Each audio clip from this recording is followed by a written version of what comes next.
Fa nahazo fiantsoana avy amin'ny zandarimariam-pirenena kosa androany ny filohan'ny vaomieran'ny fiarovana eo anivon'ny filan-kevitra ambony tetezamita ny CST dia sisa akory izany fandriamatoa Alain Ramaroson tsy namaly izany fiantsoana izany anefa ny tenany araka izao tato-pavao hoentin'ny vola-ravavy tsy rakotapisan amintsika izao.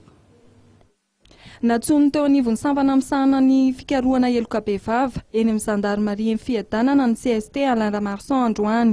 Raha ny zava-nisy teny atoerana dia tsy tonga teny fiadanana ny filohan'ny vaomieran'ny fiarovana eo anivon'ny CST ary mpisolo vava azy no nigadona teny fiadanana. Raha nanontaniana tarby mikasika ny antony fiantsoana CST Alain Ramaroson dia nilaza fa tsy mahalala n'inona momba io ny tenany. Notsimpiany ihany koa fa tsy tonga niatrika ny fiantsoana ny tenany noho izy mbola ao anatin'ny fivoriana ara-potoana faharoa eny amin'ny filan-kevitra ambony tetezamita amin'izao fotoana izao. Araka nambaran'ny mpisolo vava azy dia tsy ara-dalàna hoy nambarany ny fiantsoana ity parlemantera ity ao anatina fivoriana ara-potoana hiatrika fakanambavana na fanajiajiny. Ny teo anivon'ny zandarimariam-pirenena kosa dia nilaza fa misy ny fitoriana maromaro napetraky ny olon-tsotra momba azy. Tsy nolazainy teo anivon'ny zandarimariam-pirenena kosa ny andindininy momba ny fitoriana azy. Tsy nolazainy ireo ihany koa na iza na avaiza no nametraka ny fitarainana momba ny andriamatoa Alain Ramaroson.